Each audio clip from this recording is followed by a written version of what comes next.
Amor, cortesia e solidariedade. Quem aprende o que é o amor, constrói a autoestima e a autoconfiança, tão necessárias para lidar com o novo, sem medo de errar. Cortesia, ser gentil e educado com as pessoas, pedir com licença, dizer muito obrigado, sempre que possível oferecer ajuda. Solidariedade, compartilhar, dividir com os outros, dividir conhecimento com os outros. Ser generoso não lhe custa nada e aquece o coração. Amor, cortesia e solidariedade. 3 palavras para 3 mulheres em minha vida. Minha mãe, a tia Heloísa e a Margot. No mês das mães, eu gostaria de dedicar essa aula de fisiologia respiratória para essas 3 mães em minha vida. A cortesia é a irmã da caridade, apaga o ódio e fomenta o amor. Muito obrigado por eu ter vocês 3 em minha vida. Recebam todo o meu amor. Sejam todos muito bem-vindos, pessoal. Fisiologia Respiratória, maio de 2020. Queria dizer que é um prazer estar aqui com vocês nessas próximas 3 semanas. Vamos estar abordando temas importantes envolvendo aí a fisiologia respiratória. Essa primeira semana vamos falar de volumes e capacidades.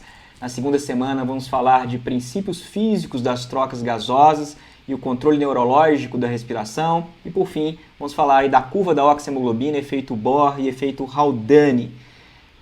Vamos começar então hoje com volumes e capacidades.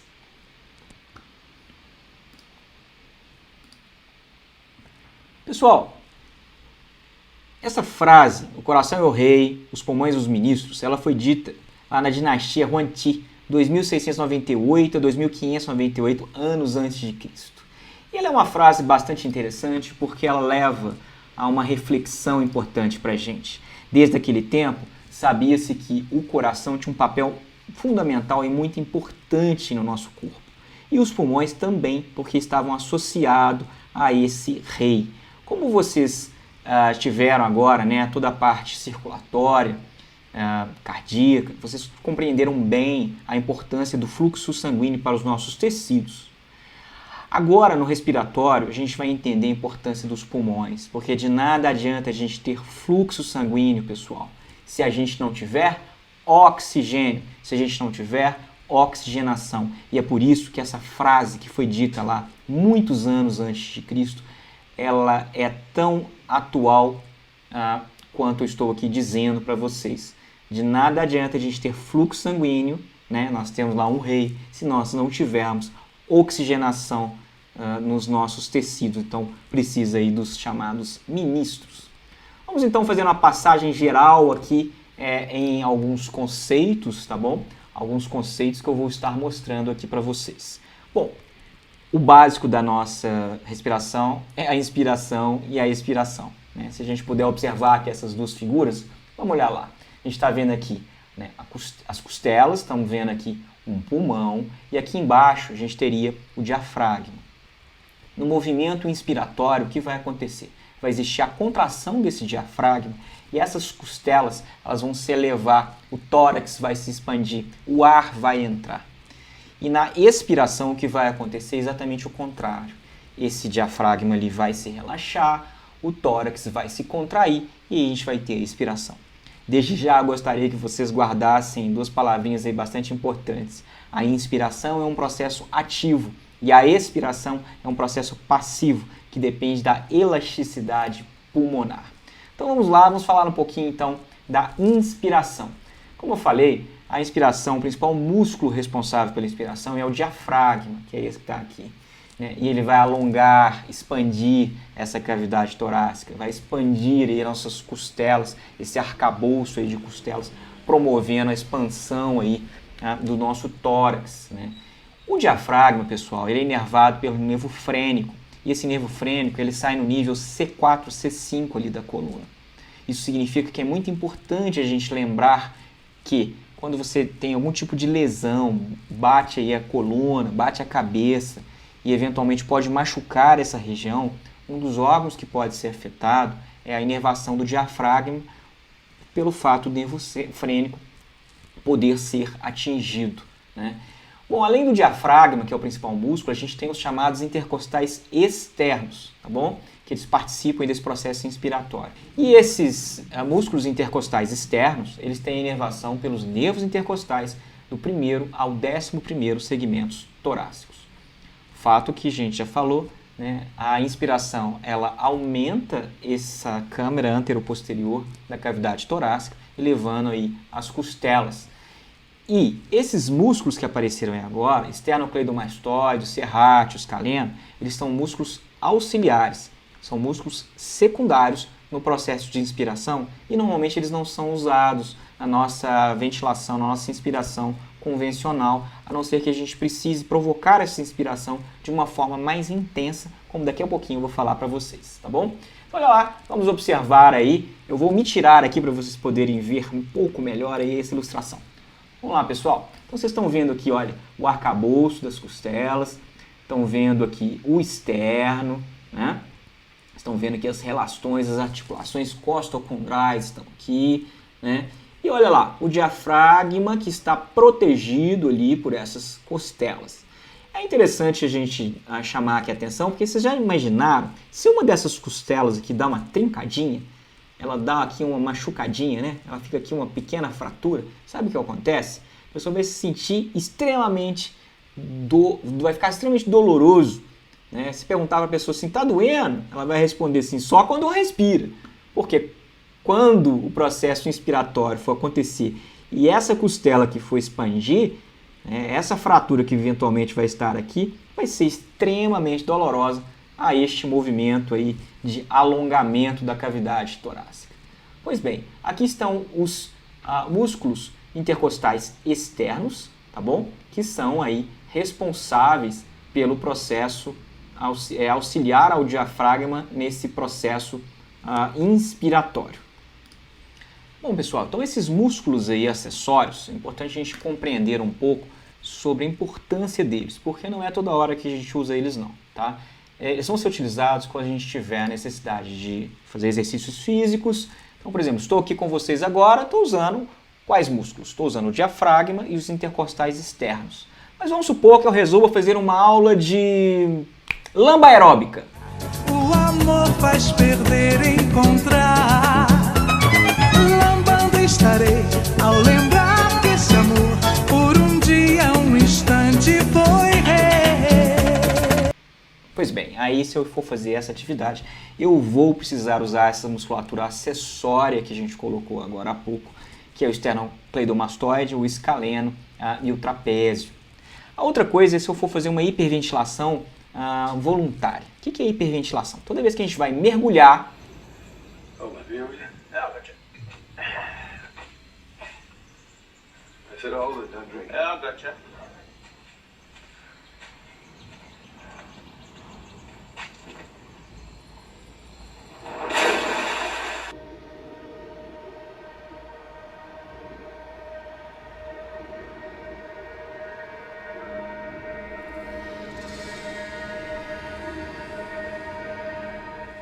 Antes de mergulhar, a gente vai precisar, então, colocar para fora todo o CO2 que a gente puder colocar para a gente reter a maior quantidade de oxigênio possível. Então, como que funciona uma hiperventilação?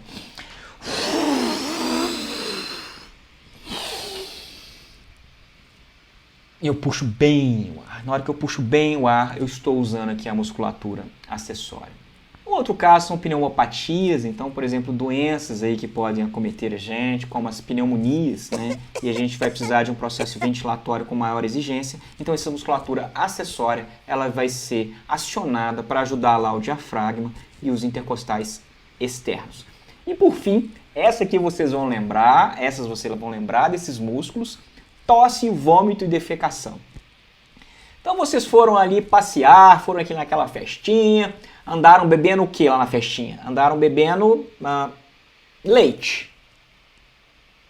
Não foi bem leite que vocês andaram bebendo, não é?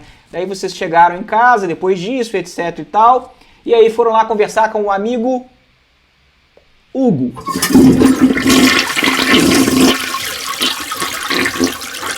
No dia seguinte, o que acontece? Vocês vão se lembrar bem da conversa que vocês tiveram lá com o amigo Hugo, por quê? Porque vocês vão estar sentindo dores aí. em toda essa musculatura que foi acionada na hora que vocês estavam lá fazendo força lá para vomitar, e logo depois de vomitar, o que vocês tinham que fazer? Para buscar o ar? Puxar ali o ar da maior forma possível, né? Então, assim, vômito tem muita relação aí com a utilização dessa musculatura acessória, assim como também a tosse, né? Porque quando a gente está tossindo, e às vezes aí uma tosse mais insistente, a gente vai precisar puxar depois aí mais ar, puxar mais ar nesse processo aí inspiratório, né? Além disso, a defecação, ela pode utilizar aí, eventualmente a musculatura inspiratória e acessória, porque depois de fazer a força lá para fazer o cocô, não é isso? O que vai fazer? Puxar bastante o ar para poder ter mais força para fazer mais cocô. Então, ou seja, coisas tradicionais do nosso dia a dia que a gente não para pensar, e agora aqui na aula de fisiologia vocês vão lembrar disso aí, a importância dos músculos acessórios da inspiração. Falamos então da inspiração, vamos falar agora da expiração. Como eu disse, para vocês guardarem lá no começo, inspiração é um processo ativo, expiração é um processo passivo e depende de elasticidade. Então vejam, para que eu expire, eu vou precisar de quê? De relaxamento do diafragma, pessoal. Na hora que eu tiver relaxamento do diafragma, eu vou ter então uma retração elástica dos pulmões e o ar vai sair. A parede torácica ela vai também relaxar, vai diminuir a sua dimensão. Olha lá, o tórax vai contrair, né? O diafragma vai relaxar. Então, essas estruturas abdominais aqui também vão ajudar nesse processo, mas não se for um processo passivo, como eu estou dizendo aqui. As estruturas abdominais elas vão estar especialmente envolvidas se a gente precisar fazer uma expiração forçada. Sim, uma expiração forçada. E é por isso que eu vou falar agora dos músculos abdominais, porque eles são os músculos acessórios aí do processo de expiração, são inervados ali pelo 6º e 12º nervos dos torácicos inferiores e o primeiro lombar. Eles vão colaborar aí para o abaixamento das costelas inferiores, vão empurrar esse conteúdo abdominal para cima e vão favorecer aí essa expiração. Além aí dos abdominais, vamos ter aí também os intercostais internos. Intercostais internos vão ser aí acessórios. Só que diferentemente lá da inspiração, que é um processo ativo, vamos lembrar que esses músculos aí, abdominais, intercostais internos, eles vão ser recrutados, vão ser chamados toda vez que a gente precisar de uma expiração forçada, uma expiração que não necessariamente vai utilizar apenas a elasticidade para poder acontecer. Conceitos gerais para a gente poder lembrar e não esquecer, né? Os pulmões são estruturas elásticas que se colabam como um balão. Muito bem, então é por isso que eu falei para vocês aqui ficarem com um balãozinho aqui na mão, para vocês não esquecerem disso aqui. Vamos olhar aqui todos para o meu balão. Olha só, o que está acontecendo com esse balão aqui na minha mão? Ele está colabado, ele está fechado. Isso não acontece com o nosso pulmão em condições fisiológicas, porque sempre no nosso pulmão a gente tem que ter um pouco de ar, um ar residual. Eu vou explicar isso para vocês daqui a pouquinho no final dessa primeira aula. Então vejam, nosso pulmão, mesmo que a gente coloque todo o ar para fora, o que vai ter ali dentro dele? Sempre tem que ter ar residual, porque se não tiver ar residual nesse pulmão, o que vai acontecer? Ele vai se colabar, ele vai se fechar como um balão. Pois bem, segundo ponto para vocês lembrarem, não existe fixação aí entre os pulmões e a caixa torácica, exceto onde eles se prendem ao mediastino pelos seus hilos. Então os pulmões são presos ali, no mediastino, pelo hilo. Então, ou seja, o único ponto que vai prender o pulmão aí vai ser esse ponto relacionado lá no seu hilo. O resto, o pulmão vai estar livre aí na cavidade torácica. Ele não pode ter aderência, porque se ele tiver alguma aderência, o que aconteceria no processo de inspiração e expiração? Ele iria o quê? Ele não iria conseguir expandir, relaxar como deveria ser se ele tivesse alguma área ligada ali dentro do tórax. E mais os pulmões, existem aí entre os pulmões e a caixa torácica uma película líquida, né, que é chamada de líquido pleural. Esse líquido pleural, ele lubrifica os movimentos pulmonares. Então vejam bem, acabamos de falar que o pulmão vai estar expandindo aí e relaxando como um balão, não é? Vamos pegar esse balão aqui. Olha esse barulhinho. Que delícia esse barulhinho, né? Ó. Isso é atrito. E por que o balão está tendo atrito aqui? Porque não existe nenhum tipo de camada que está lubrificando esse balão. Mas lá no nosso pulmão não é assim que funciona. Porque existe lá uma película líquida que vai lubrificar isso, que é chamado de líquido pleural, tá bom? E por fim, existe aí uma pressão negativa, que é uma bomba linfática no espaço pleural, que eu vou falar daqui a pouquinho sobre pressão pleural para vocês, que mantém os pulmões expandidos. Então vamos observar aí essa imagem. Vou esvaziar aqui o pulmão. Lembrem-se que o nosso pulmão não esvazia como esse balão, né? Sempre fica com ar residual. Vamos ali observar a nossa imagem então, pessoal. Vamos olhar ali o ponteiro que eu estou colocando para vocês. Vejam lá. Vejam que a gente tem então aqui os pulmões. Temos aqui então, né, eles estão livres na cavidade torácica. Estão se prendendo aqui só no hilo, como vocês estão vendo. Vocês já tiveram aula de coração e de circulação nas últimas semanas. Olha os vasos da base, estão aqui importantíssimos para a circulação. Vejam aí que esses vasos estão saindo do coração, passando pelo pulmão, né, para a oxigenação do sangue, retornando para esse coração, para que aconteça o débito cardíaco aí e esse fluxo sanguíneo seja enviado para aí os tecidos, né? Mas vamos chamar a atenção de vocês aí para esse ponto que vocês estão vendo ali marcado, que estou mostrando para vocês. A gente está vendo ali, pessoal, a pleura. E a pleura tem um componente que ele é visceral, tá do lado de cá, visceral, víscera, perto do pulmão. E tem outro que é parietal, tá do lado de lá. Olha lá, tá do lado de lá. Vejam lá então que entre a pleura visceral e a pleura parietal, a gente vai ter um espaço ou uma cavidade pleural. E aí a gente começa a explicar para vocês qual é o conceito de pressão pleural. Por quê? Se a gente tem uma pleura visceral, uma parietal e um espaço, quer dizer então que ali é possível que exista uma pressão. Para que será que existe uma pressão ali? Para manter, pessoal, os pulmões abertos. Então, a pressão que existe do líquido no espaço pleural, que é esse espaço aqui, ela existe para manter os pulmões abertos.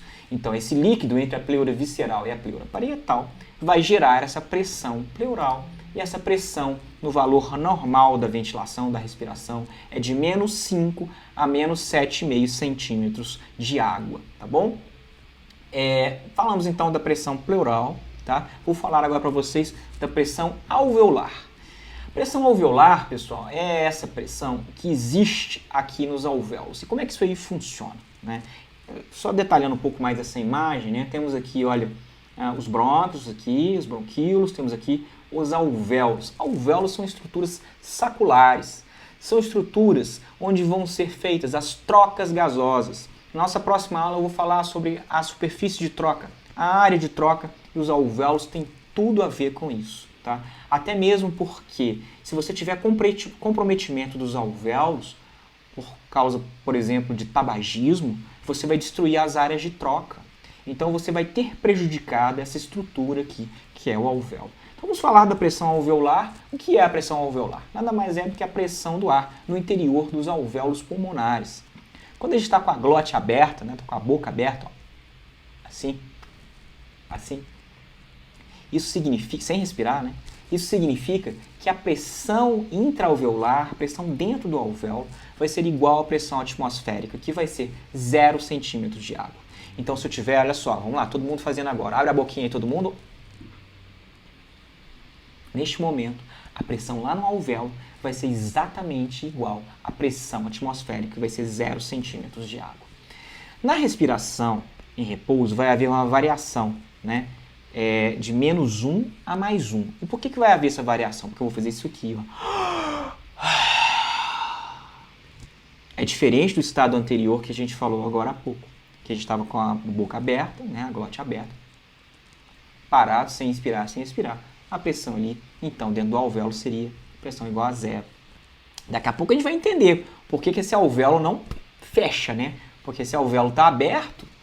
E se eu estou dizendo que a pressão é 0, por que será que essa estrutura não fecha? Daqui a pouquinho a gente vai falar sobre isso.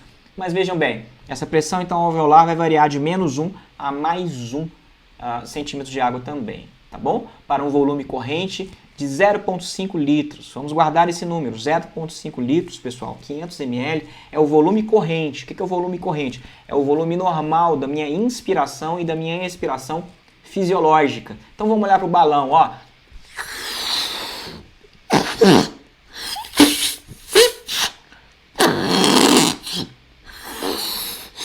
Nossa, que respiração horrorosa que eu fiz aqui agora, mas é mais ou menos isso, tá bom?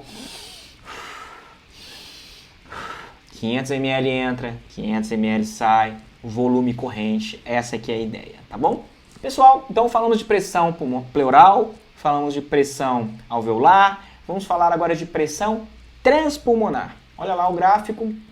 Pressão transpulmonar, ela vai ser a diferença de pressão entre a pressão do alvéolo, que está aqui em cima, olha, e a pressão pleural. Tá vendo essa diferença aqui, ó? Isso é a pressão transpulmonar e ela vai variar na inspiração e na expiração. Olha esse gráfico aqui, ó. Inspira, olha lá os meus 500 ml que eu acabei de falar, ó. 500 ml. Agora, ó, mais 500 ml para fora. Olha o nosso balãozinho de novo ajudando a gente, ó.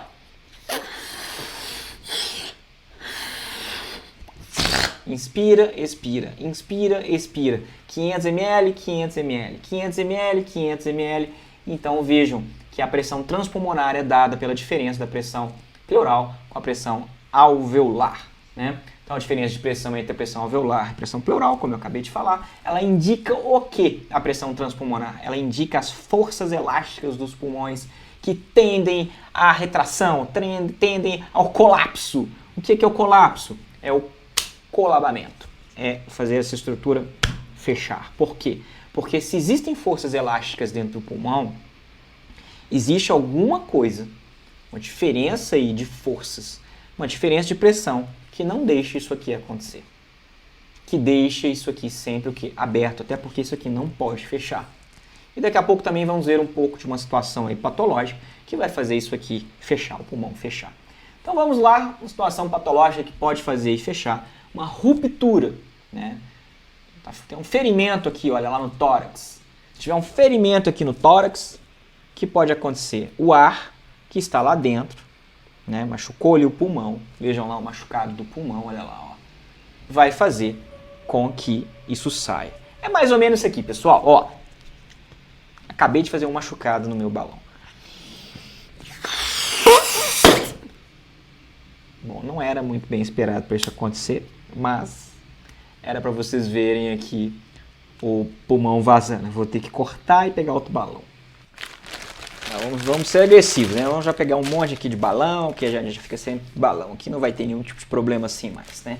Então, vamos ver aqui os nossos balões. Estão aqui, eu vou pegar um balãozinho, vamos fazer novamente o que eu estava fazendo. Vamos lá, ó. Eu enchi normalmente, né? Mas vamos fazer aqui a ferida no nosso balão que eu estava demonstrando ali agora há pouco. Olha aqui, gente, presta atenção.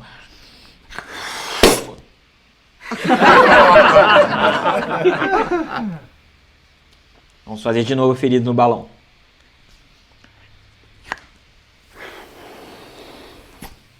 Consegui. Aqui, ó. O balão não fica cheio mais. O balão tá murchando, ó. Coloco o ar aqui dentro dele. O balão tá saindo ar, ó. Exatamente o que acontece ali quando a gente tem esse ferimento, pessoal. O pulmão não vai expandir mais, não vai encher de ar. Se o pulmão não enche de ar, eu não vou ter troca. Porque eu não vou ter ar ali dentro. Não vou ter oxigênio ali, aqueles vasos que vão estar passando ali dentro do pulmão. Isso vai levar a um problema de oxigenação, como a gente vai entender com o decorrer dessas aulas que a gente vai colocar para vocês. Vamos prosseguir então, né? Vamos falar sobre tensão superficial agora. O que é tensão superficial, pessoal? Tensão superficial é uma força de atração que existe entre as moléculas de água na interface ar-água. Nossa senhora, que não complicado isso que você está falando pra gente. Vamos voltar lá no alvéolo? Olha lá. Tá vendo aqui esse alvéolo? Tá vendo que esse alvéolo está aberto, né? E aqui dentro do alvéolo tem o quê? Tem ar. Mas o que reveste o alvéolo? É líquido. Tem uma fina camada de líquido, né? Como eu estava dizendo ali agora para vocês. E essa fina camada de líquido, essa película de água, ela faz a interface líquido, água, ar, que está dentro do alvéolo. Então, olha só, a interface ar-água é a interface que a gente tem lá dentro do nosso alvéolo. Então, veja, a superfície interna dos alvéolos é revestida por um líquido, gerando contato com o ar alveolar. E esse contato líquido, ar, gera o que a gente chama de tensão superficial. Bom, a atração entre as moléculas da água desse líquido tende a fazer o quê? Fechar esse alvéolo, colabar esse alvéolo, fechar o meu pulmão, fechar o alvéolo. Mas por que esse alvéolo não fecha? A gente vai ver daqui a pouco por quê. O que acontece é que essa tensão superficial ela é reduzida por uma substância muito importante que tem aqui dentro do nosso pulmão, tem ali no nosso alvéolo, que se chama surfactante. Então vamos observar ele mais uma vez. Vamos ver ali o nosso alvéolo, olha lá, a gente falou da interface líquido-ar, não é? Mas olha lá, o que a gente tem aqui, pessoal? Tá vendo que tem ali um azulzinho? O que é aquele ali? O que é o azulzinho? É o nosso surfactante, que é uma substância que vai fazer o quê?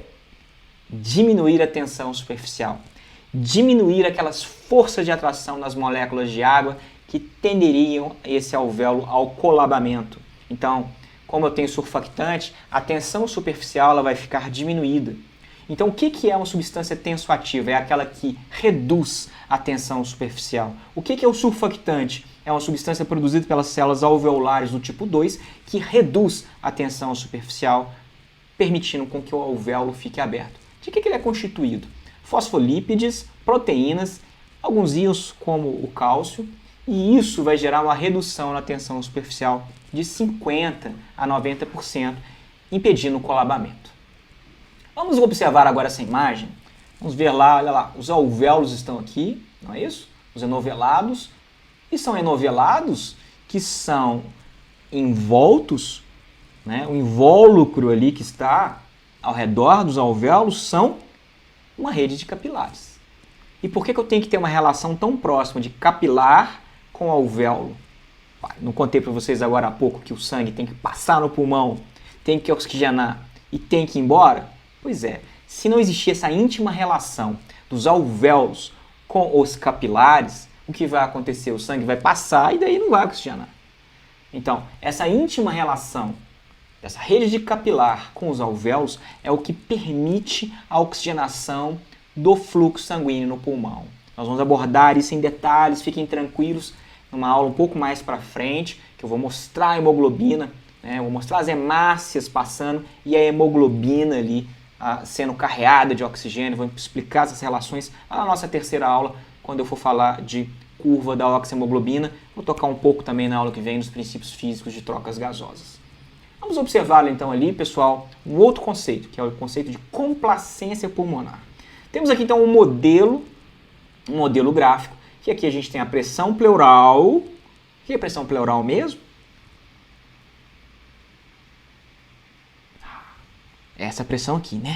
A pressão que está no espaço pleural. Então tem a pleura visceral, a pleura parietal, a pressão de -5 a -7,5 centímetros de água, que está aqui nesse espaço, é a pressão pleural. Só lembrando, tem a pressão alveolar também, não é isso? Que é dentro do alvéolo. Tem a pressão transpulmonar, que é a diferença da pressão alveolar com a pressão pleural, que está aqui nesse slide. Então, pessoal, vejam bem, quando a gente está lá na frente falando para vocês de complacência, nós estamos aqui mostrando a pressão pleural, que está aqui variando na inspiração, e aqui a expiração, que é um processo passivo e elástico, né? O que é a complacência pulmonar?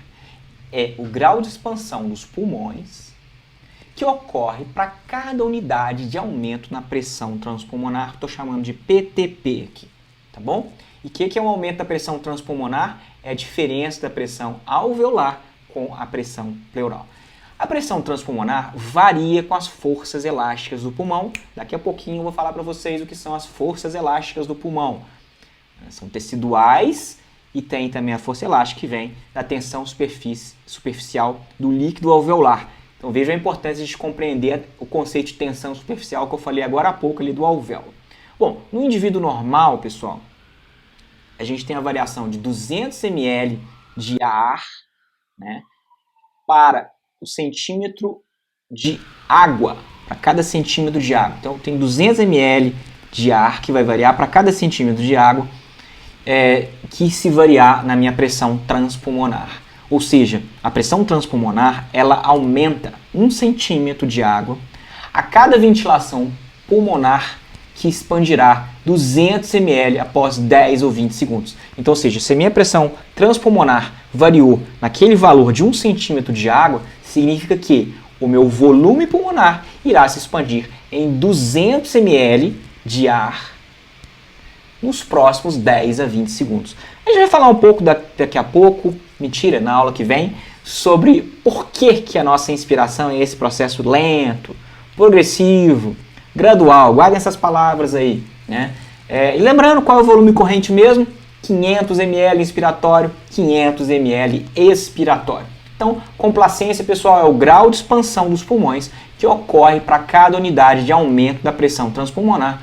Pressão transpulmonar a gente já caracterizou.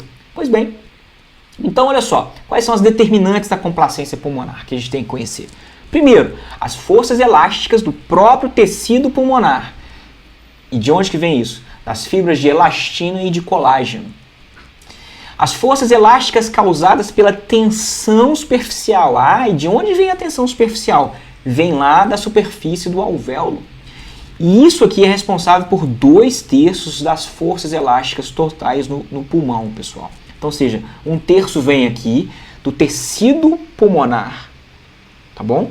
E os 2/3, né, residuais aqui, os 2/3, na verdade, dessas forças elásticas que faltam, eles vêm da tensão superficial. Ou seja, como é que a gente caracteriza e explica isso de uma forma melhor? Vou me tirar aqui para vocês verem melhor isso. Olha lá, o que a gente tem aqui, pessoal? Nós temos aqui um experimento. Aqui a gente tem a pressão pleural, aqui a gente tem, então, a mudança de volume pulmonar. Vejam que a gente tem duas situações. A gente tem aqui um pulmão, tá, cheio de solução salina, e a gente tem aqui um pulmão cheio de ar. Então aqui eu tenho um pulmão que está cheio de solução salina, de líquido, e aqui eu tenho um pulmão que eu tenho ar. Vejam, eu tenho duas situações de pressão pleural. Eu tenho essa pressão aqui e eu tenho essa pressão aqui.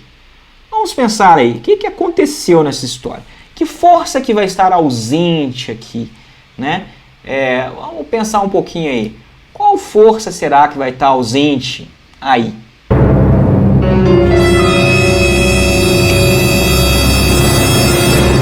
Quem respondeu que a força ausente vai ser a tensão superficial nos alvéolos, acertou.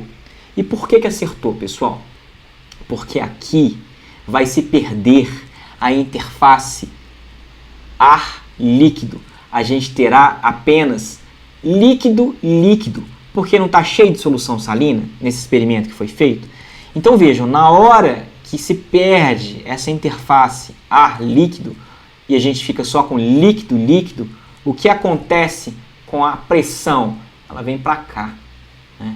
Então, se a gente for fazer uma análise disso, né, quando se perde a interface ar-líquido, o que acontece é que quem está atuando aqui, a força que está atuando aqui, tão somente qual força? A força elástica do tecido pulmonar. A força da tensão superficial dos alvéolos não vai estar atuando. Por quê? Porque eu não tenho mais ar. Eu enchi aquilo ali de líquido nesse experimento aí. Esse alvéolo colabou, esse alvéolo fechou. Então, nesse experimento, mostra pra gente que quando se colaba isso porque tem líquido, a única força que vai atuar e que vai existir ali vai ser qual? A força elástica dos tecidos pulmonares. Prosseguindo esse experimento, vejam aí, pessoal. Por que a gente tem essa diferença de pressão daqui para cá? Aqui é um pulmão que tem interface ar-líquido, aqui ele tem líquido-líquido. Né? Perdeu a interface. Eu tenho 3 vezes maior, olha, de pressão neste pulmão do lado de cá, quando a gente compara com esse pulmão do lado de cá. Então a gente diz que as forças aqui são 3 vezes maiores. E se elas são 3 vezes maiores e aqui a gente colocou que a única força que está atuando é a força elástica do pulmão, significa que a força elástica do pulmão, de fato, vai corresponder a 1/3 da força elástica do pulmão total, e 2/3 dessa força elástica vai ser determinada por aquela relação que eu expliquei agora há pouco, da tensão superficial nos alvéolos, tá certo? Então, olha só, mais uma vez, temos aqui, né, uma pressão que está aqui, né, olha só, essa do lado de cá está próxima aqui do -6, 3 vezes maiores, significa que isso aqui corresponde a 1/3 da força elástica total do pulmão, porque se perdeu o que? A relação de abertura dos alvéolos pela perda da interface ar-líquido, porque aqui esse pulmão está cheio de líquido, eu tenho líquido, tá bom? Então, resumidamente, né, nós temos que as forças elásticas do pulmão correspondem a 1/3 da elasticidade total. As forças da tensão superficial correspondem a 2/3 da elasticidade total do pulmão, tá bom? Falamos então sobre essas forças elásticas, vamos falar agora de trabalho ventilatório. O que é o trabalho ventilatório, pessoal? São as forças que a gente precisa vencer, né, para que a gente consiga ter o nosso processo ventilatório normal.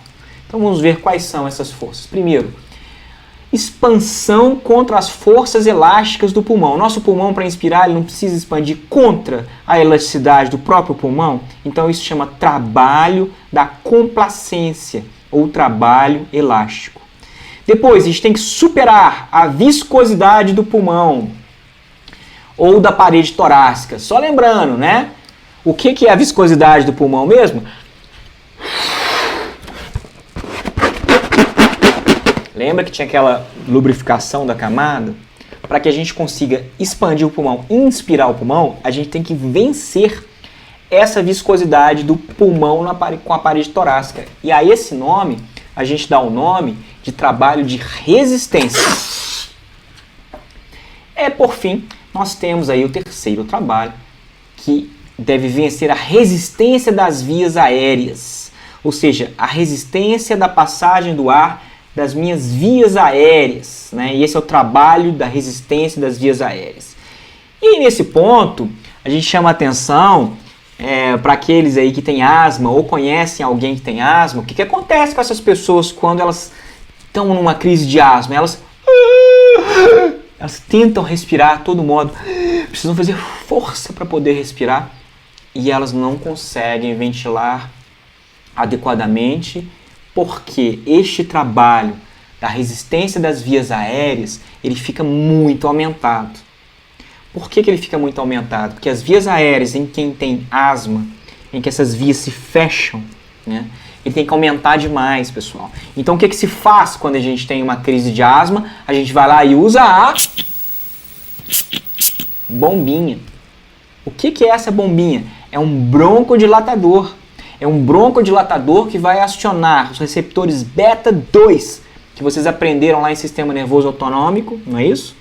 Vocês aprenderam lá os receptores, e esses receptores beta 2 vão fazer a broncodilatação. E na hora que fizer a broncodilatação, esse trabalho de resistência das vias aéreas, ele vai diminuir e vai permitir aí a ventilação adequada de quem tem aí asma ou mesmo até crises de broncoespasmo.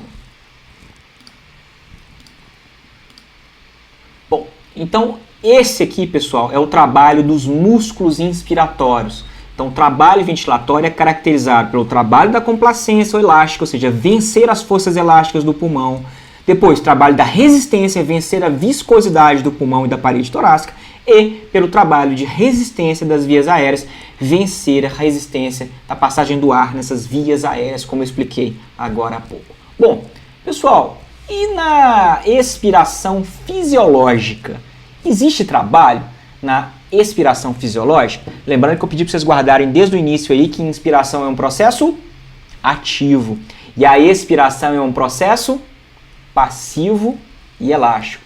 Isso quer dizer que na minha expiração fisiológica eu não tenho trabalho, porque eu não preciso fazer força, porque por elasticidade o pulmão vai relaxar e esse ar vai sair.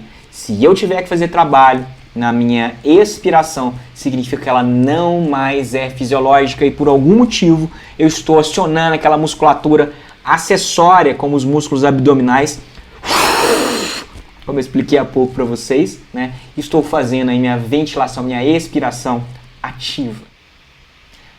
Quem abriu o livro deve ter visto esse gráfico bem estranho aí lá no Guyton, né? Eu vou tentar explicar esse gráfico para vocês aí, para que vocês entendam de uma forma bem tranquila. Então eu vou me tirar aqui para vocês se concentrarem aí no gráfico e não em mim. Vamos lá. Pessoal, então olha só. Vamos entender aqui o que são esses indicadores que estão aparecendo nesse gráfico. Bom, estamos vendo aqui, olha, sobe, desce, sobe, desce, sobe, desce. O que é isso? Isso aqui é o volume corrente. Qual é o valor do volume corrente? 500 ml inspira, 500 ml expira. 500 ml inspira, 500 ml expira. Tá certo? Então isso é chamado de volume corrente. Volume corrente pode ser representado pelas letras V, C. Tá bom? Agora, olha só, chega aqui, a gente tem um negócio que sobe aqui, ó, bem lá para cima. Qual é o nome disso? Volume de reserva inspiratória. Ah, esse negócio está muito difícil, não estou entendendo esse negócio não. Olhem para mim que eu vou explicar. Vamos lá? Vamos fazer o volume corrente, façam junto comigo. Ó, inspira, expira. Inspira, expira. Agora olha só, hein? Inspira.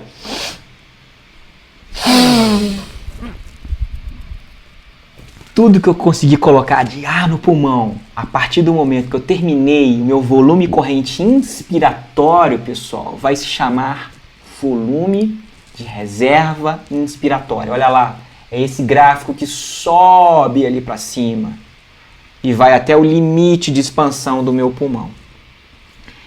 Então vamos mais uma vez fazer aí o volume de reserva inspiratório, ó. Inspira, volume corrente. Volume de reserva inspiratório. E ele pode ser representado por 3 letrinhas que são VRI, volume de reserva inspiratório. Pois bem, pessoal, então prosseguindo, se a gente falou então que existe um volume de reserva inspiratório, deve existir um volume de reserva expiratório. Ah, ele está aqui, ó. Ele está aqui. Então, o que é o volume de reserva expiratório? Que está aqui. Então, mais uma vez, vou me trazer de volta para a tela para vocês aqui, para vocês prestarem atenção. Então, vamos lá. Inspira, expira. Inspira, expira. Inspira, expira. Tudo que eu conseguir colocar para fora do meu pulmão vai se chamar volume de reserva expiratório. E esse eu vou convidar vocês, para aqueles que estão com o balãozinho, para a gente brincar de campeonato de volume de reserva expiratório. Se a gente estivesse aí na sala de aula, eu iria distribuir uns balãozinhos desses para vocês aí, para vocês, todo mundo, para a gente fazer uma competição de volume de reserva expiratório. Então vamos tentar fazer aqui o que é o volume de reserva expiratório. Então vamos pensar. Eu só posso soprar aqui para o balão o que for volume de reserva expiratória. Então como é que tem que ser? Eu posso puxar o ar e soprar? Não. Por que não? Porque se eu puxar o ar e soprar, eu vou estar puxando o ar da onde? Daqui, do volume de reserva inspiratório. Ah, Leandro, então como é que é esse negócio? Simples, vamos lá. A gente vai inspirar, volume corrente, 500 ml. Expirou, 500 ml. Então inspirei e expirei, ó. A partir daqui, eu vou então soprar tudo que eu conseguir. E aí eu vou ter o volume de reserva expiratória. Vamos fazer junto então? Inspira, expira, inspira, expira.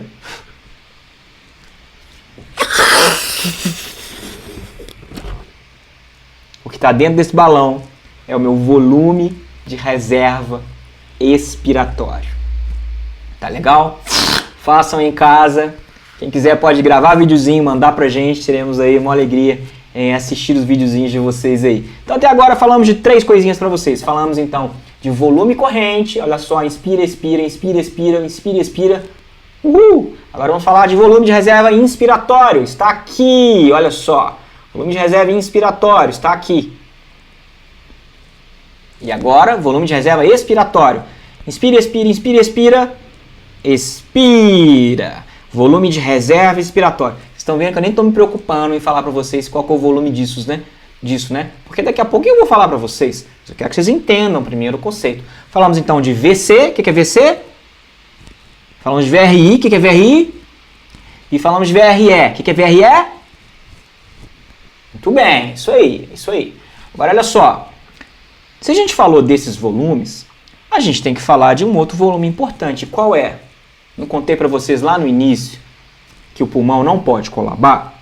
Não pode fechar? Se o pulmão não pode colabar, se o pulmão não pode fechar, quer dizer que eu tenho que ter um volume residual. Um volume residual. Olha o volume residual ali, pessoal. Volume residual. Um pouquinho mais de 1000 ml. O que esse volume residual faz? Ele não deixa o nosso pulmão colabar. Ele não deixa o nosso balão colabar. Sempre tem que ter ar residual no pulmão. E é por isso, então, que a gente tem o chamado volume residual, pessoal. Então, olha só. Falamos dos volumes. O título dessa aula é Volumes e Capacidades, não é? Então, pessoal, depois de ter compreendido esses volumes, eu acho que agora a gente pode compreender, então, quanto representa esses volumes. Então, olha só, agora fica fácil a gente entender isso aqui. Quais são os nossos volumes? Estão aqui, olha lá essa tabela. Volume corrente, 500 ml. Volume de reserva inspiratória, 3.000 ml.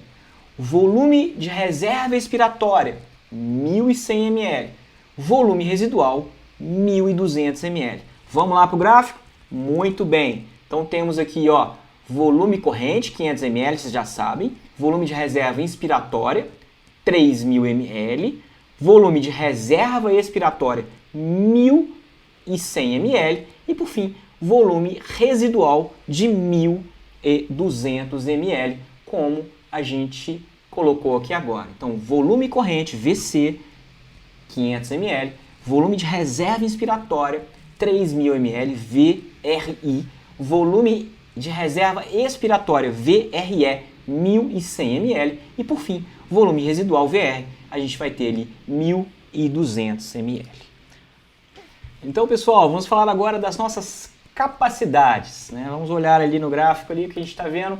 Se a gente falou primeiro dos volumes, agora vamos falar das capacidades. Então, a primeira delas é a capacidade inspiratória, que pode também ser representada pela letra C e I. O que é a capacidade inspiratória? É o volume corrente de 500 ml, que vocês estão vendo ali, mais o meu volume de reserva inspiratória, que está aqui, ó, que vocês estão vendo. Então, eu tenho aqui 500 ml com mais 3.000 ml, significa que a minha capacidade inspiratória vai ser, vão ser 3.500 ml. Vamos comigo agora fazer, ó.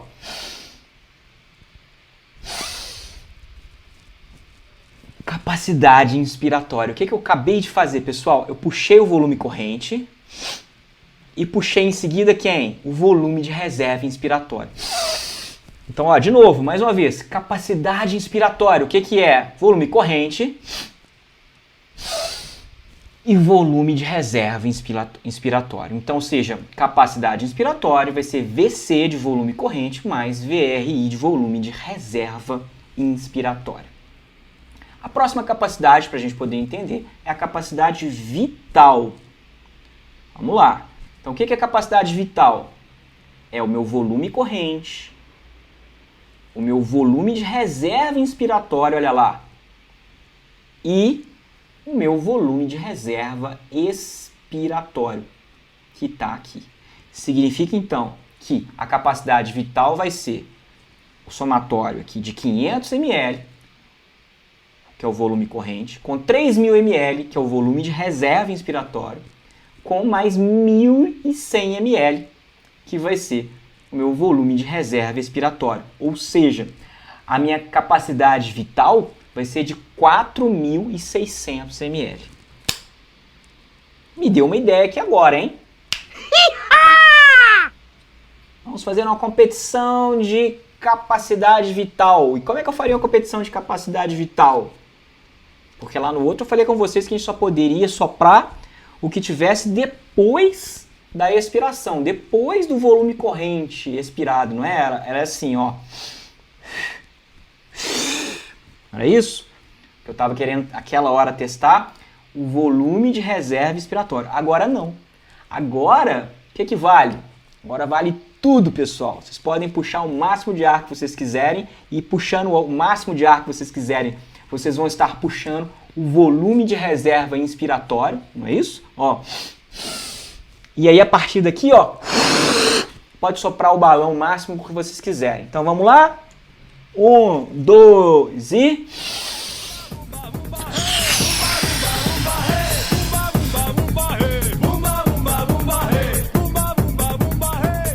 O que tem dentro desse balão é o volume corrente, o volume de reserva inspiratório e o volume de reserva expiratório, 4.600 ml.